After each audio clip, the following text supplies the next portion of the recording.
Құрметті достар, бағдарламаға қош келдіңіздер. Бүгін біздің қонағымыз Аслан Исаев. Аслан Исаев жақсы досым. Бір-бірімізді білгенімізге жарты жылдай болды. Екеуміз ылғи экспорт фитнес клубқа барамыз, және біз қаржылық жайлы көп сөйлейміз. Аслан жақында өзінің YouTube каналын ашты. YouTube каналында программинг жайлы көп заттар түсіндіреді. Тексеріңіздер, өте жақсы заттар. Аслан, біз осы қаржылық жайлы бастамай тұрып, өзің жайлы бір-екі зат айтты бізге. Ғалеке, сізге көп рахмет. Өте үлкен рахмет осы керемет кофеңіз үшін. Рахмет саған. Керемет жасапсыз. Екіншіден, осы бастауыңыз құтты болсын. Менің ойымша, қаржы саласында білім үйрету, жалпы оқыту деген өте маңызды. Ол деген құр қазақтарға емес, жалпы әр халықтың үлкен екі мәселесі осы күнде. Бір ол технология мен қаржы мәселесі. Технология дегеніміз не? Ол деген жай ғана құрал сайман болып істеледі. Бүгін күрек, ертең экскаватор деген сияқты ауыз отырады, бірақ істейтін несі жаңа функциясы бір сол адамдардың проблемасын шешу, белгілі бір жетістіктерге жету, сол технология құралдар арқылы. Ал енді содан түскен ақша, қаржыларды қалай қолдану керек, оларды қалай сақтау керек, қалай оны көбейту керек деген мәселелер ол да өте маңызды болып табылады. Құтты болсын. Рахмет саған. Құтты болсын. Бұл себебі бұл деген өте қиын. Мен өзім Америкада 9 жыл болсам да, мен өзім осы аптада жаңа айтып өткендей мен технологиядан қазақша түсіндіре бастадым. Сол 9 жылдың ішінде менің ойларымда барлығы кішкене ағылшынша ауысып бара жатыр екен. Мысалы кеше мен сабақта түсіндіріп отырмын да, кешіріңіздер деп айтып қойдым. Бірақ мысалы американецтерде ағылшын тілінде кешіріңіз деген ол ондай қатты мағынада емес, жай ғана. Қазақша кейін тыңдап көрсең, ондай кешіріңіз деген өте бір үлкен бір жамандық істеп қойған сияқты естіледі екен да. Соны кейін көрдім, ойладым, кейін өзгерткен деп жарайды, қала берсін. Сол мысалы сол сияқты мен мысалы әбден өсіп жетілгенде бірақ Америкаға келдім, бірақ соның өзінде күнделікті өмірде көп қолдана бермегендіктен кішкене қазақ тілінде жүргізу маған қиын болады.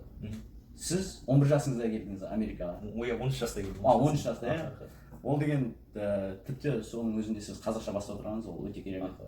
Бірақ сол біздің тек қана құр қазақ тілін мысалы майын ағызып сөйлеу біздің мақсатымыз емес. Біздің мақсатымыз ол қазақ тілінде ғана сөйлей алатын, мысалы қазір көп контенттер ағылшынша, одан кейін орысша айтады, барлығы айтады, қазақтардың өзі айтады, мысалы қазақ тілін не үшін үйренемін дейді, ешқандай пайдасы жоқ дейді. Сол үшін бізге қазақ тілінде контенттерді көбейту керекпіз. Мысалы біз кішкене шала қазақта болып бастасақ, мүмкін келесі жастар қазақ тілін одан ары жақсы меңгеріп, бұл саланы алып кетіп, кейін күшейте жатар. Сол біз бастауын бастап берсек, олар алып кетеді деп ойлаймыз. Енді жалпы мен каналым сол технологияларды үйрету болып табылады. Технологияны мен өз басым мысалы орысша да емес, қазақша емес, мен бірден ағылшын тілінде бастап кеттім.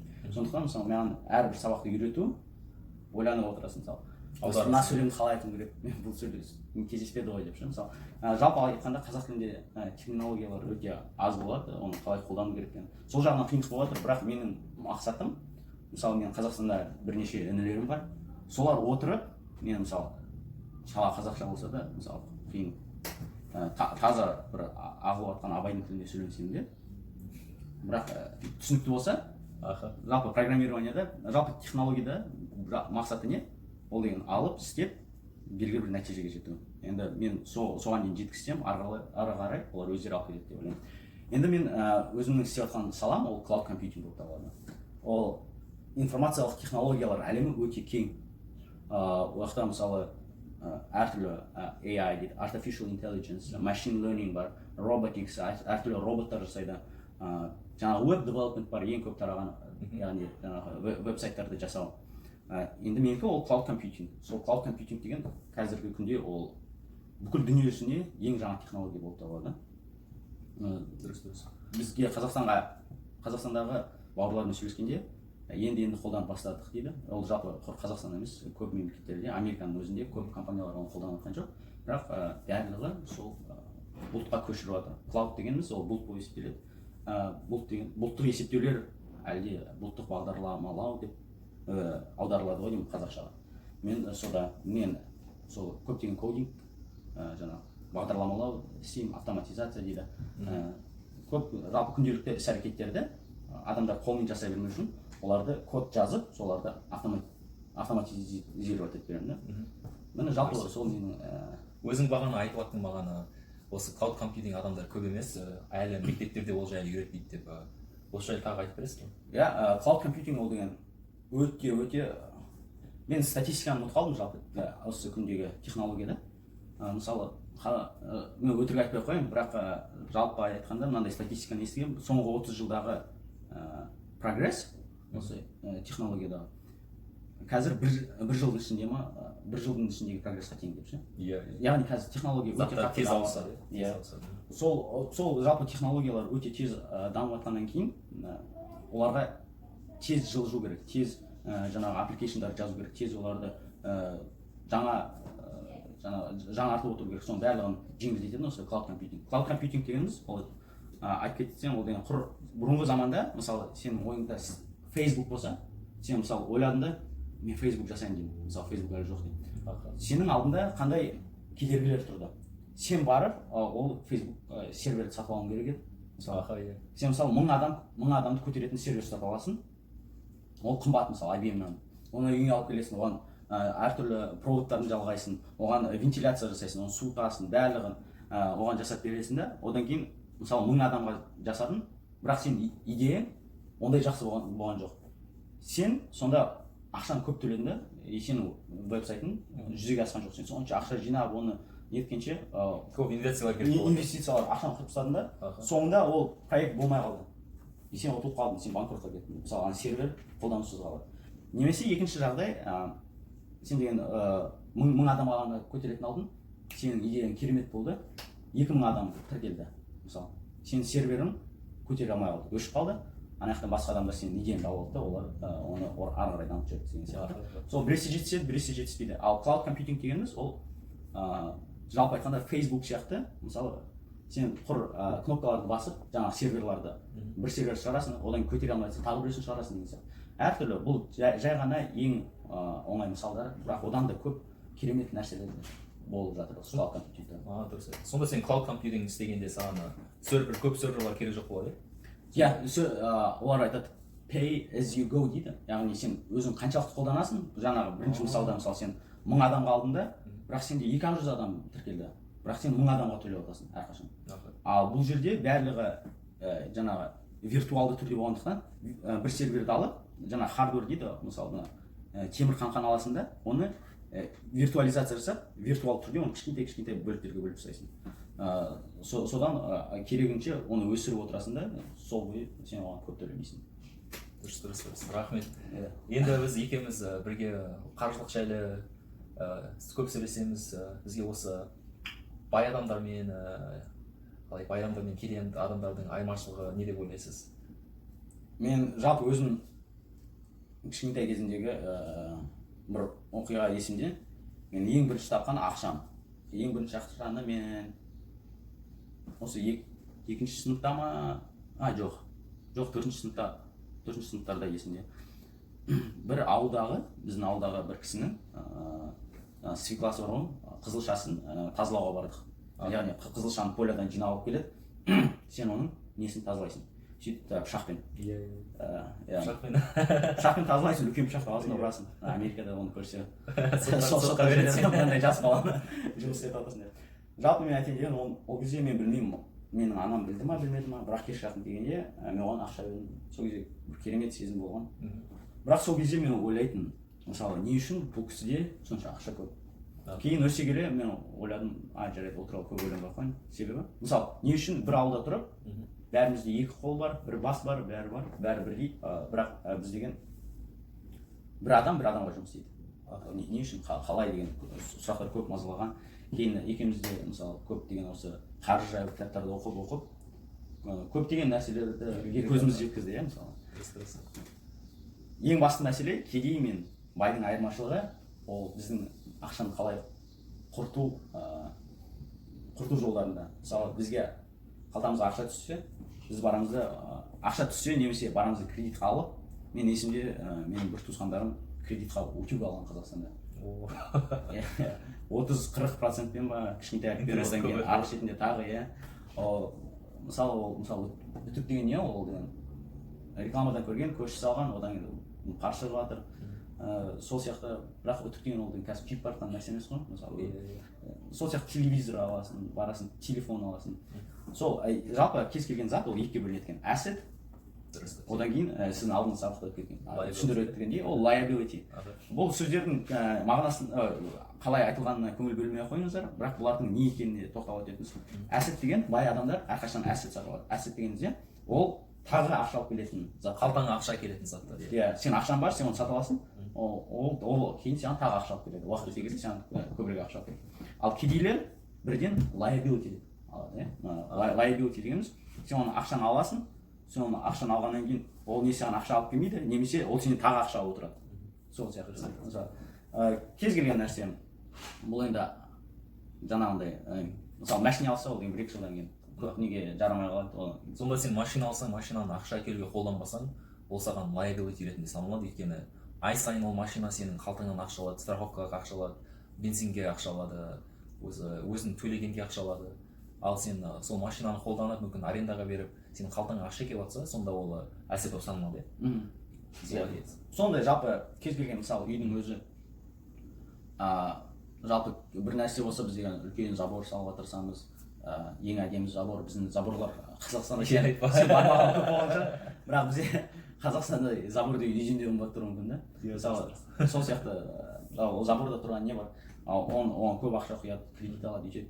Мысалы өйткенше әртүрлі жолдарда көптеген мысалдар келе береді. Сен оданша бір дәу үй сатып алып, уақытта жалғыз тұрғанша, мысалы кішкентай квартираларды алып, оларды арендаға беріп қойып, ай сайын ақша түсіріп отырса, мысалы бір заттың өзі екі түрлі нәрсе болуы мүмкін. Біреусі ақшаны құртатын, екіншісі ақша келетін, ақшаны алып келетін. Міне осы жайлы сізден не дейді ғой, анандай көптеген түрлері жайлы көбірек сабақтар жүргізсеңіз, ол керемет болады. Екеуміз осы көп адамға осы жайлы үйрете аламыз, мүмкін ойларын өзгертеміз. Тағы да осы сіздің ойыңызша біздің Қазақстанда болмаса көп жерде ақша туралы үйрете ма бізге? Саған біреу бір ақша туралы айтып берді, ақыл ой?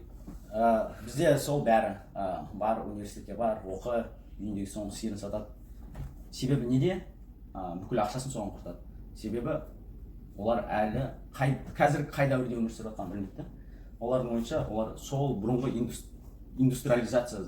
индустрия дәуірінде өмір сүріп жатыр да.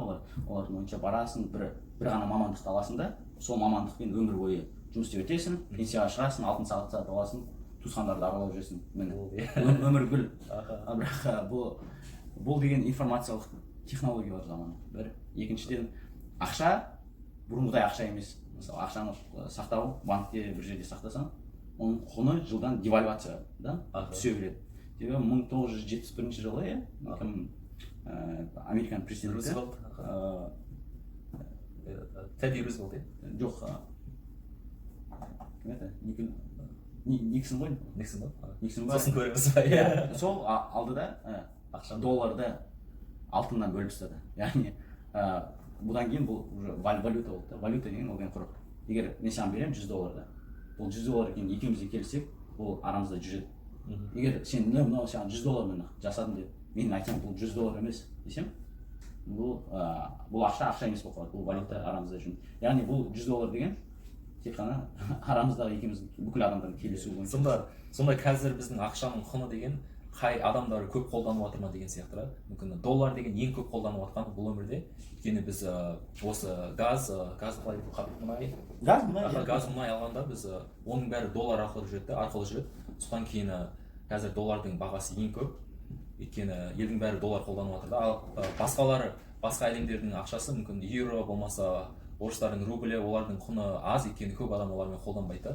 Сол үшін жақында естігендеріңіз былай, осы Путин өзінің осы ойл қаз мұнай алған кезде осы рубльмен алам дейді, өйткені ол рубльдің бағасын көтергісі келеді. Сол әр қала осы Еуропа болмаса Қазақстан өздерінің бағаларын көтергісі келеді, өздерінің currency қандай? Ақша, өздерінің ақшаларына, сонда Қазақстан теңге, сонда кім ақшаны көп қолданады, соның бағасы көтеріледі. Жақында мысалы валюта қазақшамыз кішкене. Сонда жақында бізде биткоин деген шықты, биткоин деген енді аз ақша болып басталды.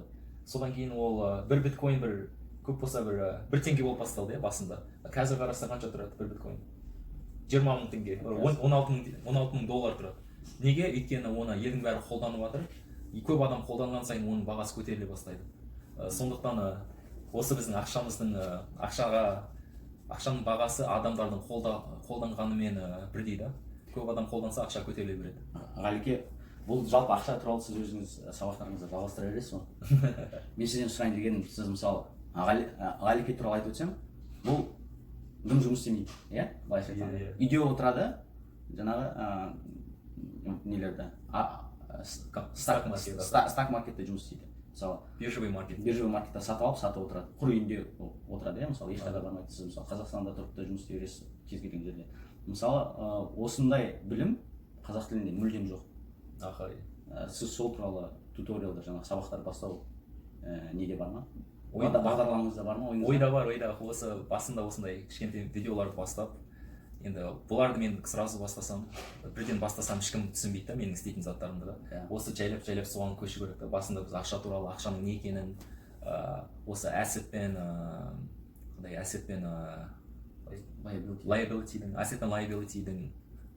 liability'дің айырмашылығын түсіндіріп, сол ақшаның құнын түсіндіріп, содан кейін мүмкін өзімнің істейтінім туралы айтамын деп ойлаймын. Осы біздің енді кішкене видеомыз, екеуміз бірге отырып сөйлесеміз деп ойлағанбыз. Иә, бұл сәл ғана кіріспе. Енді келешекте Ғалике сізден керемет кішкене көбірек детальдары анық сабақтар күтеміз. Қалай жасау керек, қалай қай жерден басу керек, ақша деген не. Осы жалпы менің ойымша сіз дұрыс бастап отырсыз. Бірден жаңағы нелерді суреттерді көрсете отырсаңыз, астыға үстіге түсіп жатқан сызықтар, қызыл, жасыл, көк, ала деген, ол өте қиын болады. Жалпы осыдан бастасақ, жалпы ақша деген не осы күні? Оны қалай қолдану керек, ақша табу жолдарының 4 түрі бар, иә? Оны кейін өзіңіз түсіндіріп өтерсіз. Осы инвестиция деген оның ең жоғарғы түрі. Яғни сіз отырасыз, ақша сіз үшін істейді. Сондықтан біз осы үздік адамдардың білімін сіздерге үйреткіміз келеді. Өйткені біз олардың кітаптарын оқып өзіміз түсіндік. Енді түсінген соң сіздерге білімді жіберу керек. Енді келесі жолы қандай кітап жайлы естігілеріңіз келеді, бізге жазыңыздар. Болмаса не туралы сөйлесейік Асек екеуміз, бізге жазып, астында комментарийға жазыңыздар. Және бізге лайк беріп қойыңыздар, subscribe басыңыздар, ұнаса видео. Үлкен рахмет Асеке. Бір-екі сөз айтасыз ба? Рахмет. Сол айтайын дегенім, бұл қазақ тілінде қайтадан естеріңізге салып өтейін, бұл өте қиын. Қандай мәселе болса да. Себебі біз деген қазақ тілін көп мысалы ғылымда жаңағы нелерде көп қолданбаймыз ғой. Осыны қайтадан алып келейік. Мейлі біздің мысалы кейбіреулер айтуы мүмкін біздің қазақ тілі, шала қазақ тілінде сөйлеп жатыр.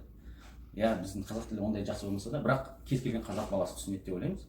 Сондықтан бәріміз бірге болсақ қана бұны дамыта аламыз. Сау болыңыздар. Рахмет.